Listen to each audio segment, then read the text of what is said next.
ಸಚ್ಚಾಸ್ತ್ರೋದಿತವರ್ತ್ಮನಾ ಪದಮಿದಂ ಧ್ಯಾಯನ್ಮದಂಕಾಂಕಿತೋ ಮನ್ಮಂತ್ರಂ ಜಪಶಾಸ್ತ್ರಸಂಪದಮತೋ ದಾಸ್ಯಾಮಿ ಭಾಗ್ಯೈಃ ಸಹ ತತ್ತತ್ವಾನ್ಯಪಿ ಬೋಧಯಾಮಿ ತದನುಪ್ರಾಪ್ಯೋ ಮದಂಗ್ರಿರ್ಭವೇದಿತ್ಯಾಘೋಷಯತೀವ ಯಃ ಕರಚಯೈ ಸ್ತಂವಾದಿವಕ್ತ್ರಂ ಭಜೆ ಜಯತಿ ಹರಿರಚಿಂತ್ಯಃ ಸರ್ವದೇವೈಕವಂದ್ಯಃ ಪರಮಗುರುರಭೀಷ್ಟವಾಪ್ತಿದಃ ಸಜ್ಜನಾನಾಂ ನಿಖಿಲಗುಣಗಣಾರ್ಣೋ ನಿತ್ಯನಿರ್ಮುಕ್ತದೋಷಃ ಸರಸಿಜನೈನೋऽಸೌ ಶ್ರೀಪತಿರ್ಮಾನದೋ ನಃ ಶ್ರೀವೆಂಕಟಾಚಲಾಧೀಶಂ ಶ್ರಿಯಾಧ್ಯಾಸಿತವಕ್ಷಸಂ ಶ್ರುತಚೇತನಮಂದಾರಂ ಶ್ರೀನಿವಾಸಮಹಂ ಭಜೆ ಆಚಾರ್ಯಃ ಪವನೋऽಸ್ಮಾಕಂ ಆಚಾರ್ಯಾಣಿ ಚ ಭಾರತೀ ದೇವೋ ನಾರಾಯಣಶ್ರೀಸಹಾದೇವಿ ಮಂಗಳದೇವತಾ ಫಣಿಗಣವರಭೂಷಃ ಪಾರ್ವತೀ ಶ್ಲಾಘ್ಯವೇಷಃ ಖಳಜನಕೃತರೋಷಃ ಖಂಡಿತಾತ್ಮೀಯದೋಷಃ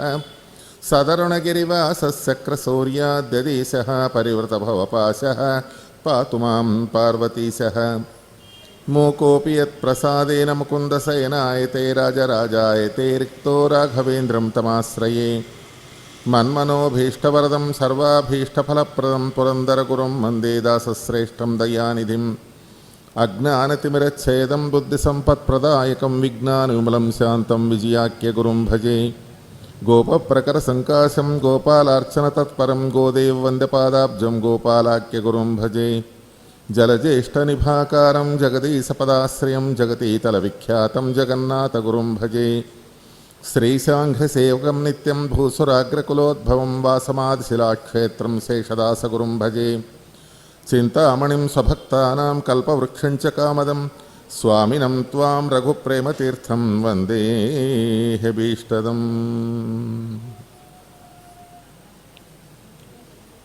ವಿಜಯರಾಯರ ಪಾದ ನಿಜವಾಗಿ ನಂಬಲು ಅಜಪಿತನು ತಾನೆ ಒಲಿವ ವಿಜಯರಾಯರ ಪಾದ ನಿಜವಾಗಿ ನಂಬಲು ಅಜಪಿತನು ತಾನೆ ಒಲಿವ ದ್ವಿಜಕೇತನ ಗುಣವ್ರಜವ ಕೊಂಡಾಡುವ ಸುಜನ ಮಂದಾರನೀತ ಪ್ರಖ್ಯಾತ ವಿಜಯರಾಯರ ಪಾದ ನಿಜವಾಗಿ ನಂಬಲು ಅಜಪಿತನು ತಾನೆ ಒಲಿವ ವಿಯೆಂದು ನುಡಿಯಲು ವಿಷ್ಣುದಾಸನಾಗುವನು ಜಾಯೆಂದು ನುಡಿಯಲು ಜನನ ಹಾನಿ ಯಾಯೆಂದು ಕೊಂಡಾಡೆ ಯಮ ಭಟರು ಓಡುವರು ರಾಯ ಎಂದೆನಲು ಹರಿಕಾವ ವರವೀವ ವಿಜಯರಾಯರ ಪಾದ ನಿಜವಾಗಿ ನಂಬಲು ಅಜಪಿತನು ತಾನೆ ಒಲಿವ ಇವರ ಸ್ಮರಣೆಯ ಸ್ನಾನ ಇವರ ಸ್ಮರಣೆಯ ಧ್ಯಾನ ಇವರ ಸ್ಮರಣೆಯೇ ಅಮೃತಪಾನ ಇವರ ಸ್ಮರಣೆಯ ಸ್ನಾನ ಇವರ ಸ್ಮರಣೆಯ ಧ್ಯಾನ ಇವರ ಸ್ಮರಣೆಯೇ ಅಮೃತಪಾನ ಇವರ ಸ್ಮರಣೆಯ ಮಾಡೆ ಯುವತಿಗ ಕ್ಷಯವಿತ್ತ ತ್ರಿವಿಕ್ರಮನು ಮುಂದೆ ಒಲಿವ ನಲಿವ ವಿಜಯರಾಯರ ಪಾದ ನಿಜವಾಗಿ ನಂಬಲು ಅಜಪಿತನು ತಾನೆ ಒಲಿವ ವಾರಣಾಸಿಯ ಯಾತ್ರೆ 3 ಬಾರಿಯು ಮಾಡಿ ಮಾರಪಿತನೊಲುಮೆಯನು ಪಡೆದು ಮೂರವತಾರದ ಮಧ್ವ ಮುನಿರಾಯರ ಚಾರು ಚರಣವನು ಭಜಿಪ ಮುನಿಪ ವಿಜಯರಾಯರ ಪಾದ ನಿಜವಾಗಿ ನಂಬಲು ಅಜಪಿತನು ತಾನೆ ಒಲಿವ ಪುರಂದರದಾಸರ ಪರಮಾನುಗ್ರಹ ಪಾತ್ರ ಗುರು ವಿಜಯರಾಯನೀತ ಸಿರಿ ವಿಜಯ ವಿಠಲನ್ನ ಶ್ರೀನಿವಾಸಾರ್ಯರು ಹರಿಯಾಜ್ಞೆಯಂ ಕೊಟ್ಟರೋ ದಿಟರೋ ವಿಜಯರಾಯರ ಪಾದ ನಿಜವಾಗಿ ನಂಬಲು ಅಜಪಿತನು ತಾನೆ ಒಲಿವ ದಾನ ಧರ್ಮದಿ ಮಹಾ ಔದಾರ್ಯ ಗುಣ ಶೌರ್ಯ ಶ್ರೀನಿವಾಸನ ಪ್ರೇಮ ಕುಮಾರ ಮಾನವೀ ಸೀಮೆ ಚೀಕಲ ಪರ ನಿವಾಸ ಮೋಹನ್ನ ವಿಠಲನ ನಿಜದಾಸ ಉಲ್ಲಾಸ ವಿಜಯರಾಯರ ಪಾದ ನಿಜವಾಗಿ ನಂಬಲು ಅಜಪಿತನು ತಾನೆ ಒಲಿವ ದ್ವಿಜಕೇತನ ಗುಣವ್ರಜವ ಕೊಂಡಾಡುವ ಸುಜನ ಮಂದಾರ ನೀತ ಪ್ರಖ್ಯಾತ ವಿಜಯರಾಯರ ಪಾದ ನಿಜವಾಗಿ ನಂಬಲು ಅಜಪಿತನು ತಾನೆ ಒಲಿವ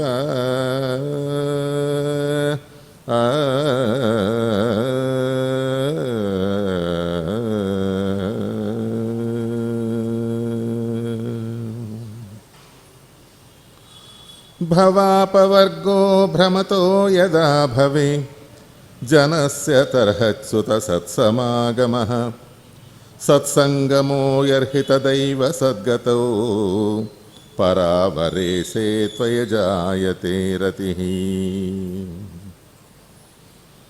ಈ ಸಂಸಾರ ಅನ್ನುವಂಥ ಹಿತ್ವಾ ಆತ್ಮಪಾತಂ ಗೃಹಮಂಧಕೂಪಂ ವನಂಗತೋ ಏತ್ ಹರಿಮಾಶ್ರಯೇತ ಅಂತಾರೆ ಪ್ರಹ್ಲಾದ ರಾಜರು.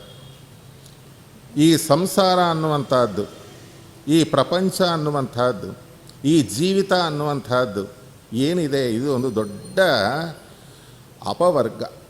ನೀರಿನಿಂದ ಸಮುದ್ರಕ್ಕಿಂತಲೂ ಸಮುದ್ರದ ಆಳನ್ನು ಇಷ್ಟು ಅಂತ ಇರ್ತದೆ, ಅಷ್ಟರ ಒಳಗೆ ಹೋಗ್ಬೋದು, ಮತ್ತು ಈಜಬೋದು, ಮ್ಯಾಲಕ್ಕೆ ಬರ್ಬೋದು. ಏನೋ ಕಷ್ಟಪಟ್ಟು ಆ ಸಮುದ್ರದೊಳಗೆ ಬಿದ್ದವನು ಮ್ಯಾಲಕ್ಕೆ ಬರಲಿಕ್ಕೆ ಅವಕಾಶ ಇದೆ. ಆದರೆ ಈ ಒಂದು ಸಂಸಾರ ಅನ್ನುವಂಥ ದೊಡ್ಡ ಸಮುದ್ರದೊಳಗೆ ಬಿದ್ದಿರತಕ್ಕಂಥವನು ಮೇಲಕ್ಕೆ ಬರೋದು ಬಹಳ ಕಷ್ಟ. ಅದಕ್ಕೆ ವನಂಗತೋ ಏತ್ ಹರಿಮಾಶ್ರಯೇತ ಅಂತಾರೆ. ಯಾವುದರಿಂದ ನಮಗೆ ಸುಖ? ಈ ಒಂದು ಸಂಸಾರ ಹಾಳು ಸಮುದ್ರದೊಳಗೆ ಬಿದ್ದು ನಾವು ಒದ್ದಾಡತಕ್ಕಂಥ ನಮಗೆ ಒಂದಿಷ್ಟು ಉಸಿರಾಡುವುದು, ಒಂದಿಷ್ಟು ಸ್ವೇಚ್ಛವಾದಂಥ ಗಾಳಿಯನ್ನು ತಗೊಂಡು ಸ್ವಸ್ಥಚಿತ್ತರಾಗಿರಬೇಕಾದ್ರೆ ಯಾವುದರಿ ಅದಕ್ಕೆ ಸಾಧ್ಯ ಅಂದರೆ ವನಂಗತೋ ಏತ್ ಹರಿಮಾಶ್ರಯೇತ. ವನಂ ಅಂದರೆ ಅರಣ್ಯಕ್ಕೆ ಹೋಗಿ ಸುಖವಾಗಿರುವಂಥ ಅರ್ಥ ಅಲ್ಲ, ಅರಣ್ಯಕ್ಕೆ ಹೋದರೆ ಇನ್ನೂ ಜಾಸ್ತಿ ಆಗ್ತದೆ. ವನಂ ಅಂದರೆ ಜ್ಞಾನಿಗಳು ಅಂತ ಅರ್ಥ. ಜ್ಞಾನಿಗಳನ್ನು ಆಶ್ರಯ ಮಾಡು, ಅವರ ಒಂದು ಮಾತಿನಿಂದ, ಅವರ ಒಂದು ಸಾಹಚರ್ಯದಿಂದ ನಿನಗೆ ಒಂದಿಷ್ಟು ಏನಾಗ್ತದೆ, ನೆಮ್ಮದಿ ದೊರಕತಕ್ಕಂಥದ್ದಾಗತ್ತೆ. ಆದ ಕಾರಣ ಭವಾಪವರ್ಗೋ, ಈ ಭವ, ಈ ಸಂಸಾರ ಅನ್ನುವಂಥ ಭಯಂಕರವಾಗಿರ್ತಕ್ಕಂತಹ ಈ ಒಂದು ಹಾಳು ಬಾವಿ ಒಳಗೆ ಯಾರನ್ನ ಕೈ ಕೊಟ್ಟು ಎಬ್ಬಿಸಬೇಕು ಅಂತ ಒಂದು ವೇಳೆ ಕೈ ಕೊಟ್ಟರೆ ಇನ್ನೂ ಏನಾಗ್ತದ್ರಿ ಅಂತಂದ್ರೆ ನಡುವರೆಗಿದ್ದೋನು ಎದಿವರೆಗೆ ಒಳಗೆ ಹೋಗ್ತಾನೆ ಅಂತ ಜೀಡಿ ಮಣ್ಣಿಂದ ಕೂಡಿರ್ತಕ್ಕಂಥದ್ದು ಈ ಒಂದು ಯಾವುದು ಈ ಭವ, ಈ ಒಂದು ಹಾಳು ಬಾವಿ ಅನ್ನುವಂಥದ್ದು. ಇಂಥ ಈ ಬಾವಿ ಒಳಗೆ ಇನ್ನೂ ಏನಾಗ್ತದೆ, ಮ್ಯಾಲಿದ್ದವನಿಗಿನ ಅವನಿಗೇನೋ ಸ್ವಲ್ಪ ಎಳಿಲಿಕ್ಕೆ ಪ್ರಯತ್ನ ಮಾಡಿದರೆ ಅವನು ಕೂಡ ಬೀಳತಕ್ಕಂಥವನಾಗ್ತಾನೆ. ಇಂಥ ಈ ಕಾಲದೊಳಗೆ, ಇಂಥ ಪರಿಸ್ಥಿತಿ ಒಳಗೆ ಭಗವಂತನ ಅನುಗ್ರಹ ಅನ್ನುವಂಥದ್ದು ಇದ್ದ ಕಾಲಕ್ಕೆ ನಮ್ಮನ್ನು ಈ ಒಂದು ಹಾಳು ಸಂಸಾರ ಅನ್ನುವಂಥ ಈ ಬಾವಿಯಿಂದ ಎಳೆದು ಮೇಲಕ್ಕೆ ಹಾಕತಕ್ಕಂಥ ಮಹಾನುಭಾವರು ಯಾರ್ರಿ ಅಂತಂದ್ರೆ ಸತ್ಸಮಾಗಮ, ಸತ್ಯವಂತರ ಸಂಘ. ಅದಕ್ಕೆ ಕನಕದಾಸರು ಹೇಳ್ತಾರೆ, ಸತ್ಯವಂತರ ಸಂಘವಿರಲು ತೀರ್ಥವ್ಯಾತಕೆ, ನಿತ್ಯ ಜ್ಞಾನಿ ಆದ ಮೇಲೆ ಚಿಂತೆ ಯಾತಕೆ ಅಂತಾರೆ. ಸತ್ಯವಂತರ ಸಂಘ ಇಲ್ಲಿ ನಾವು ಸರಿಯಾಗಿ ತಿಳಿಯಬೇಕು. ಸತ್ಯವಂತರ ಸಂಘ ಅಂದ ಕೂಡಲೇ ನಾವು ಏನೋ ಇದ್ದದ್ದಿದ್ದಾಗ ಹೇಳೋದು ಅಂತಲ್ಲ. ಇಲ್ಲಿ ನಮ್ಮ ಒಂದು ಶಾಸ್ತ್ರದಲ್ಲಿ ಸತ್ಯಕ್ಕೆ ಅರ್ಥ ಏನು ಅಂದರೆ ವೇದಗಳಿಗೆ, ಸ್ತ್ರೀಯರಿಗೆ, ಬ್ರಾಹ್ಮಣರಿಗೆ, ಗೋವುಗಳಿಗೆ, ಧರ್ಮಕ್ಕೆ, ಸತ್ಯಕ್ಕೆ, ನ್ಯಾಯಕ್ಕೆ ಹಾನಿ ಅನ್ನುವಂಥದ್ದು ಉಂಟತಕ್ಕಂತಹ ಕಾಲದಲ್ಲಿ ಅದನ್ನು ರಕ್ಷಣೆ ಮಾಡೋದಕ್ಕೋಸ್ಕರ ನಾವು ಏನು ಸುಳ್ಳು ಹೇಳ್ತೇವೋ ಅದು ಸತ್ಯ. ಒಬ್ಬ ಕಟಕನು ಓಡಿ ಬಂದಿದ್ದಾನೆ, ನನ್ನ ಆಕಳು ಎಲ್ಲೋ ಹೋಗ್ಯದ ಅಂತ ಹೇಳಿ. ಅಯ್ಯೋ ನಾನು ಸತ್ಯವಾಕ್ ಪರಿಪಾಲಕ ಅಂತ ಹೇಳಿ ಇಲ್ಲೇ ಅದು ನಮ್ಮ ಆಕಳು ಅಂತ ಹೇಳಬಾರ್ದು. ಹೇಳಿ ಅವನಿಗೆ ಒಪ್ಪಿಸಿಬಿಟ್ರೆ ಅವನು ಮಾಡಿದಂಥ ಗೋಹತ್ಯಾ ಪಾತಕ ನಮಗೂ ಬರ್ತದೆ. ಆದ ಕಾರಣ ಆ ಗೋವನ್ನು ರಕ್ಷಣೆ ಮಾಡೋದಕ್ಕೋಸ್ಕರವಾಗಿ ನಾವು ನಿನ್ನ ಗೋವು ಎಲ್ಲಿ ಹೋಗ್ಯದೋ ನನಗೆ ಗೊತ್ತಿಲ್ಲ ಅಂತ ಹೇಳಿ ಏನು ರಕ್ಷಣೆ ಮಾಡ್ತೇವೆ ಅದನ್ನು ಸತ್ಯ. ಇದು ಸತ್ಯವಂತರ ಸಂಘ. ಆದರೆ ಇದೇ ಆದರೆ ಎಲ್ಲರೂ ಹೇಳ್ತಾರೆ ಈ ಮಾತು. ಕನಕದಾಸರ ಮಾತು ಹಂಗಲ್ಲ. ಸತ್ಯವಂತರ ಸಂಘವಿರಲು ಅಂದರೆ ಈ ಜಗತ್ ಸತ್ಯತ್ವವನ್ನು ಒಪ್ಪತಕ್ಕಂಥ ಮತ ನಮ್ಮ ಮತ ಒಂದೇ. ಶ್ರೀಮನ್ ಮಧ್ವಾಚಾರ್ಯರು ಒಂದೇ. ಶ್ರೀಮನ್ ಮಧ್ವಮತೆ ಹರಿಹಿ ಪರತರಹ ಸತ್ಯಂ ಜಗತ್ತತ್ವತೋ. ಈ ಜಗತ್ತು ಸತ್ಯ ಅಂತ ಹೇಳಿ ಪ್ರತಿಪಾದನೆ ಮಾಡಿರ್ತಕ್ಕಂಥ ಮಹಾನುಭಾವರು ಯಾರ್ರಿ ಅಂದರೆ ಶ್ರೀಮನ್ ಮಧ್ವಾಚಾರ್ಯರು. ಅಂತಹ ಮಧ್ವಾಚಾರ್ಯರ ಮತ, ಅವರ ಅನುಯಾಯಿಗಳು ಪದ್ಮನಾಭ ತೀರ್ಥರಿಂದ ಮೊದಲು ಮಾಡಿಕೊಂಡು ಅದ್ಯಾಪಿ ಯಾರು ಇದ್ದಾರೋ ಶ್ರೀಮನ್ ಮಧ್ವ ಮತವನ್ನು ಅನುಸರಿಸಿ ಸಂಚಾರ ಮಾಡ್ತಕ್ಕಂಥ ಅಂಥವರ ಮಧ್ಯದೊಳಗೆ ನಿನಗಿದ್ದ ಕಾಲಕ್ಕೆ ಸತ್ಯವಂತರ ಸಂಘವಿರಲು ತೀರ್ಥವ್ಯಾತಕ್ಕೆ ಪ್ರತ್ಯೇಕವಾದ ನಿನಗೆ ಗಂಗಾ, ಯಮುನಾ, ಕೃಷ್ಣ, ಗೋದಾವರಿ ಅವೆಲ್ಲ ಯಾಕೆ ಬೇಕಪ್ಪ? ಅವರ ಮಧ್ಯದೊಳಗಿದ್ದರೆ ಅದೇ ಸಾಕು ನಿನಗೆ ತೀರ್ಥ ಸ್ನಾನ. ಅವರಲ್ಲಿ ಇಲ್ಲದಂತೆ ಹೋಗಿ ನೀನು ಎಲ್ಲೆಲ್ಲೋ ಮುಳುಗಿದರೆ ಏನು ಪ್ರಯೋಜನ ಇಲ್ಲ. ಮನಶುದ್ಧಿ ಇಲ್ಲದವಗೆ ಮಂತ್ರದ ಫಲವೇನು, ತನುಶುದ್ಧಿ ಇಲ್ಲದವಗೆ ತೀರ್ಥದ ಫಲವೇನು, ಮಿಂದಲ್ಲಿ ಫಲವೇನು ಮೀನು ಮೊಸಳೆಗಳಂತೆ, ನಿಂದಲ್ಲಿ ಫಲವೇನು ಶ್ರೀಶೈಲದ ಕಾಗೆಯಂತೆ, ಹೊರಗೆ ಮಿಂದು ಒಳಗೆ ಮೀಯದವರ ಕಂಡು ಬೆರಗಾಗಿ ನಗುತಿಪ್ಪ ನಮ್ಮ ಪುರಂದರ ವಿಠಲ. ಆದ ಕಾರಣವಾಗಿ ನಮಗೆ ಬೇಕಾಗಿದ್ದು ಯಾವುದರೆಂದರೆ ಸತ್ಯವಂತರ ಸಂಘದೊಳಗೆ ವೇದಶಾಸ್ತ್ರವ ಓದುವುದೊಂದು ಸ್ನಾನ, ಭೇದಾಭೇದವ ತಿಳಿದರೊಂದು ಸ್ನಾನ, ಸಾಧು ಸಜ್ಜನರ ಸಂಘ ಒಂದು ಸ್ನಾನ, ಪುರಂದರ ವಿಠಲನ ಧ್ಯಾನವೇ ಗಂಗಾ ಸ್ನಾನ. ಸ್ನಾನವ ಮಾಡಿರೋ ಜ್ಞಾನತೀರ್ಥದಲ್ಲಿ ನಾನು ನೀನೆಂಬ ಅಹಂಕಾರವನ್ನು ಬಿಟ್ಟು ಪುರಂದರದಾಸರು ಹೇಳ್ತಾರೆ. ಇದು ಕಾರ್ತೀಕ ಸ್ನಾನ ಅಂದರೆ, ಇದು ಮಾಘ ಸ್ನಾನ ಅಂದರೆ, ಇದು ವೈಶಾಖ ಸ್ನಾನ ಅಂದರೆ. ಜ್ಞಾನತೀರ್ಥದಲ್ಲಿ ಸ್ನಾನವನ್ನು ಮಾಡುವುದು ಅದು ದೊಡ್ಡ ಯಾವುದ್ರಿ ಆಕಾಮವೇ ಸ್ನಾನ ನಮಗಾಗತಕ್ಕಂಥದ್ದಾಗತ್ತೆ. ಹೆಂಗೆ ತೋರಿಸಿಕೊಡ್ತಾರೆ ನೋಡ್ರಿ. ಇವೆಲ್ಲ ಕೂಡ ಪುರಾಣಗಳಲ್ಲಿ ಇರತಕ್ಕಂಥ ವಿಚಾರವನ್ನು ದಾಸರು ನಮಗೆ ತೋರಿಸಿಕೊಟ್ಟಿದ್ದಾರೆ. ಇದರಿಂದ ನಾವು ಉದ್ಧಾರ ಆಗ್ತೇವೆ. ತಂದೆ ತಾಯಿಗಳ ಸೇವೆ ಒಂದು ಸ್ನಾನ, ಬಂಧನದವರ ಬಿಡಿಸಲೊಂದು ಸ್ನಾನ, ಮುಂದಣ ಮಾರ್ಗ ತಿಳಿದರೊಂದು ಸ್ನಾನ, ಇಂದಿರೇಶನ ಧ್ಯಾನವೇ ಗಂಗಾ ಸ್ನಾನ. ನೋಡ್ರಿ, ಯಾವುದು ನಿಜವಾದ ಸ್ನಾನ ಎಂಬುದು ದಾಸರಾಯರು ತೋರಿಸ್ಕೊಡ್ತಾ ಇದ್ದಾರೆ. ಅತ್ತೆ ಮಾವರ ಸೇವೆ ಒಂದು ಸ್ನಾನ. ಚೆಂದಾಗಿಲ್ಲಲ್ಲ?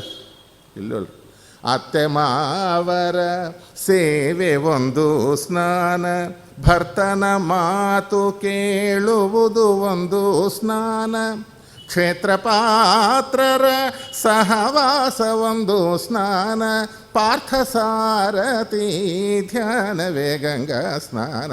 ಪಾರ್ಥಸಾರಥಿ ಧ್ಯಾನ ಅಂದರೆ ಭಗವದ್ಗೀತಾ. ಪ್ರತಿ ದಿವಸವೂ ಕೂಡ ನಮ್ಮ ಆಚಾರ್ಯ ಹೇಳ್ತಾರೆ ಭಾಷ್ಯದಲ್ಲಿ, ಪ್ರತಿದಿನ ಕೂಡ ನಾವು ಭಾರತಂ ಸರ್ವಶಾಸ್ತ್ರೇಷು ಭಾರತೆ ಗೀತಿಕಾವರ ವಿಷ್ಣು ಸಹಸ್ರನಾಮಾಪಿ ಜ್ಞೇಯಂ ಪಾಠ್ಯಂಚ ತದ್ವಯಂ.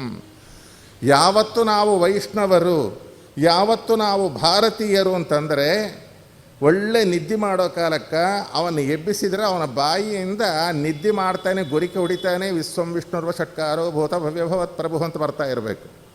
ಅಥವಾ ಧರ್ಮಕ್ಷೇತ್ರೇ ಕುರುಕ್ಷೇತ್ರೇ ಸಮವೇತಾಯುತ್ಸವ ಮಾಮಕ ಪಾಂಡವಾಶ್ಚೈವ ಕಿಮಕುರ್ವತು ಸಂಜಯ ಅಂತ ಬಾಯಿ ಬರ್ತಾ ಇರಬೇಕು. ವಿಷ್ಣು ಸಹಸ್ರನಾಮ ಅದರ ನಂತರ ಭಗವದ್ಗೀತೆ, ಇವೆರಡು ರಕ್ತಗತ ಆಗಬೇಕು. ಆದ ಕಾಲ ಅವತ್ತು ಅವನು ನಿಜವಾದಂಥ ಇಂಡಿಯನ್, ಭಾರತೀಯ, ಅವತ್ತವನು ನಿಜವಾದಂಥ ವೈಷ್ಣವ. ಅವೆರಡು ಇಲ್ಲದಾಗಿದ್ದರೆ ಪ್ರಯೋಜನ ಇಲ್ಲ. ಅದಕ್ಕೆ ಇಲ್ಲಿ ಪಾರ್ಥಸಾರಥಿ ಧ್ಯಾನವೇ ಗಂಗಾ ಸ್ನಾನ. ಗೀತಾ ಗಂಗಾ ಚ ಗಾಯತ್ರಿ ಗೋವಿಂದೇತಿ ಹೃದಯಸ್ಥಿತೌ ಚತುರ್ಗಕಾರ ಸಂಪ್ರೋಕ್ತೆ ಪುನರ್ಜನ್ಮ ನ ವಿದ್ಯತೆ ಅಂತ ಗೀತಾ ಮಹಾತ್ಮ ನಮಗೆ ಹೇಳ್ತಕ್ಕಂಥದ್ದಾಗತ್ತೆ. ಇನ್ನು ಯಾವುದು ನಿಜವಾದ ಸ್ನಾನ? ವೇದಶಾಸ್ತ್ರವ ಓದುವುದೊಂದು ಸ್ನಾನ, ಭೇದಾಭೇದವ ತಿಳಿದರೊಂದು ಸ್ನಾನ. ನೋಡು, ಜಗತ್ ಸತ್ಯತ್ವ, ಭೇದಾಭೇದ, ಪಂಚಭೇದ ಇದು ತಿಳಿಯುವುದೇ ಸ್ನಾನ. ಸಾಧು ಸಜ್ಜನರ ಸಂಘ ಒಂದು ಸ್ನಾನ, ಪುರಂದರ ವಿಠಲನ ಧ್ಯಾನವೇ ಗಂಗಾ ಸ್ನಾನ. ಇದು ನಿಜವಾದಂಥದ್ದು. ಆದ ಕಾರಣ ಸಾಧು ಸಜ್ಜನರ ಮಧ್ಯದೊಳಗಿರೋದೇ ನಿಜವಾದಂಥ ಸ್ನಾನ, ನಿಜವಾದಂಥ ಪಾವಿತ್ರ್ಯ. ಯಾಕೆ ಇನ್ನೊಂದು ಕಡೆ ಪುರಂದರದಾಸರು ಹೇಳ್ತಾರೆ, ಹರಿಭಕ್ತಿ ಉಳ್ಳವರ ಶರೀರವೇ ಕುರುಕ್ಷೇತ್ರವು. ಅಂದರೆ ಯಾರ ಶರೀರದಲ್ಲಿ ಹರಿಭಕ್ತಿ ತುಂಬಿ ತುಳಕುತ್ತಾ ಇರ್ತದೋ ಅವರ ಶರೀರ ಕುರುಕ್ಷೇತ್ರ ಅಂತ. ಪ್ರತ್ಯೇಕವಾಗಿ ನಾವು ಹೋಗಬೇಕಾದ ಕೆಲಸ ಇಲ್ಲ. ಇದಂ ಶರೀರಂ ಕೌಂತೇಯ ಕ್ಷೇತ್ರಮಿತ್ಯಭಿಧೀಯತೆ. ಹರಿಭಕ್ತಿಯಿಂದ ತುಂಬಿರಬೇಕು. ಅವನು ಯಾರಾದರೇನು, ಆವಕುಲವಾದರೇನು, ಆವನಾದರೇನು, ಆತ್ಮಭಾವ ಭರಿತ ಮೇಲೆ ಅಂತಾರೆ ಪುರಂದರದಾಸರು. ಅದಕ್ಕೆ ಯಾವ ಕುಲ ಬೇಕಾಗಿಲ್ಲ. ಹರಿಭಕ್ತಿ ತುಂಬಿತ್ತು ಅಂದ್ರೆ ಮುಗಿದು ಹೋಯಿತು. ಪ್ರಹ್ಲಾದರಾಜರು ಹೇಳ್ತಾರೆ, ವಿಪ್ರಾದ್ವಿಷಡ್ಗುಣಯುತಾದ್ ಅರವಿಂದನಾಭ ಪಾದಾರವಿಂದ ವಿಮುಖಾತ್ ಸ್ವಪಚಂ ವರಿಷ್ಠಂ. ಪರಮಾತ್ಮನ ಪಾದಾರವಿಂದದತ್ರ ವಿಶೇಷವಾದಂಥ ಭಕ್ತಿಯನ್ನು ಯಾರು ತಿಳಿದು ಮಾಡ್ತಾ ಇರ್ತಾರೋ ಅವನು ಸ್ವಪಚಂ, ನಾಯಿ ಮಾಂಸ ತಿಂಬೋ ಚಂಡಾಲನಾದರೂ ಶ್ರೇಷ್ಠ. ಪರಮಾತ್ಮನಲ್ಲಿ ಭಕ್ತಿ ಇಲ್ಲದಂಗಿರ್ತಕ್ಕಂಥವನು ಅವನು ಎಂಥ ದೊಡ್ಡ ಶ್ರೇಷ್ಠ ಬ್ರಾಹ್ಮಣನಾದರೂ ಅವನು ಕನಿಷ್ಠ. ಇದು ನಾ ಹೇಳೋ ಮಾತಲ್ಲ, ಪ್ರಹ್ಲಾದರ ಮಾತು, ನನ್ನ ಸಿಟ್ಟಿಗೆ ಬರಬೇಡ್ರಿ. ವಿಪ್ರಾದ್ವಿಷಡ್ಗುಣಯುತಾದರವಿಂದ ನಾಭ ಪಾದಾರವಿಂದ ವಿಮುಖಾತ್ ಸ್ವಪಚಂ ವರಿಷ್ಠಂ. ಹರಿಗುಣಮಣುಲಗು ಸರಮುಲುಗಳ ಮುನಸೋ ಭಿಲ್ಲು ಭಕ್ತ ಕೋಟುಲಿಲಲು తెలివితో చెలిమితో కరుణగల్గి జగమెల్లను సుధా దృష్టి చేబ్రోచువారెందరో మహానుభావులు. ಹರಿಗುಣ ಮಣುಲಗು ಸರಮುಲು ಗಳಮುನ.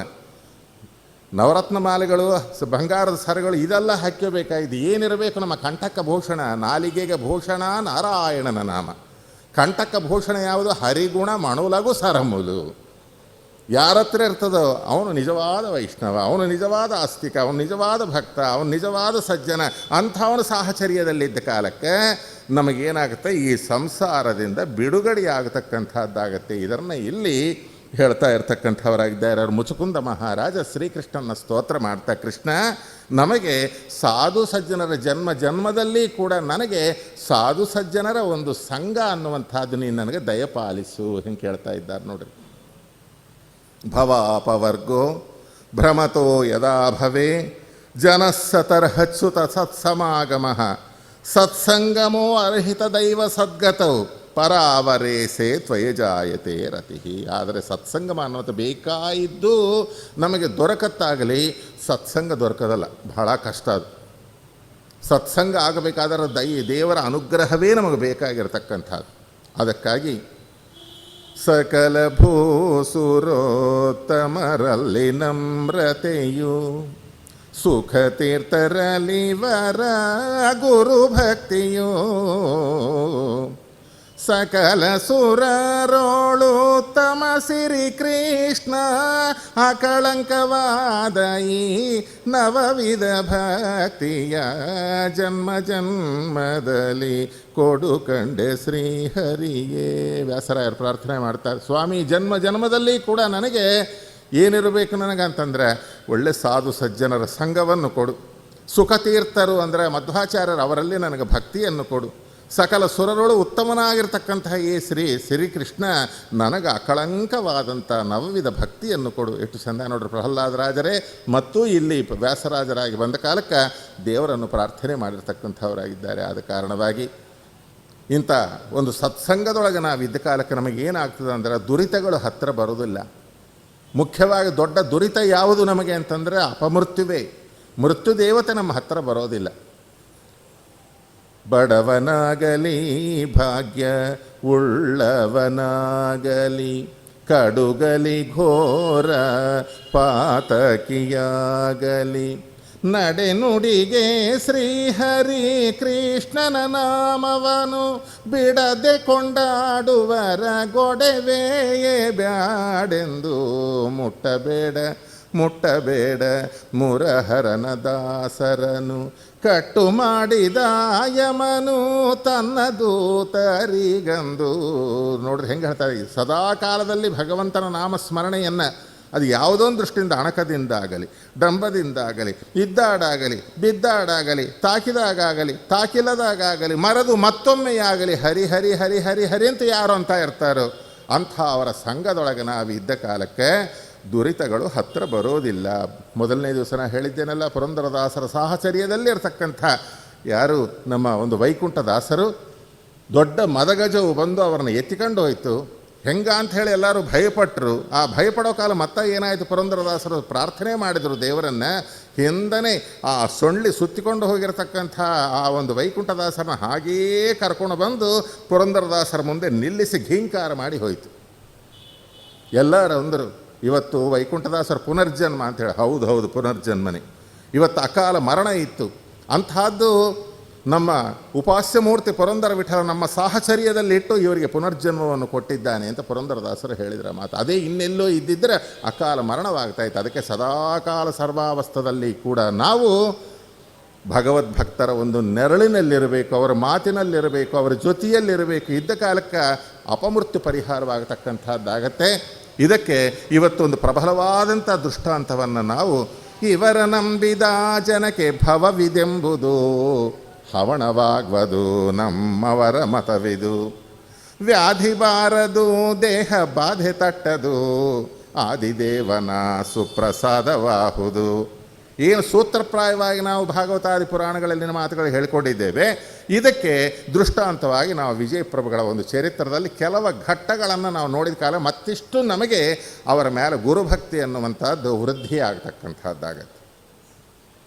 ಸರಿ, ನಿನ್ನಿನ ದಿವಸ ಏನೊಂದು ಮಹಾಬಡತನವನ್ನು ಅನುಭವಿಸ್ತಾ ಇರತಕ್ಕಂಥ ಮಹಾನುಭಾವರು ದಾಸಪ್ಪ ಅಂತ ಹೇಳಿ ವಿಜಯದಾಸರು ವ್ಯಾಸಕಾಸಿಗೆ ಬಂದರು. ಪುರಂದರದಾಸರ ಒಂದು ಆ ಅನುಗ್ರಹದಿಂದ ವೇದವ್ಯಾಸದೇವರ ದರ್ಶನ ಆಯಿತು. ವೇದವ್ಯಾಸದೇವರ ಒಂದು ಅನುಗ್ರಹದಿಂದ ವಿಜಯ ವಿಠಲ ಅನ್ನುವಂಥ ಅಂಕಿತವನ್ನು ಪಡೆದರು. ಆ ಅಂಕಿತ ಪಡೆದ ಮೇಲಕ್ಕೆ ವೇದವ್ಯಾಸದೇವರನ್ನು ಸ್ತೋತ್ರ ಮಾಡಿದರು.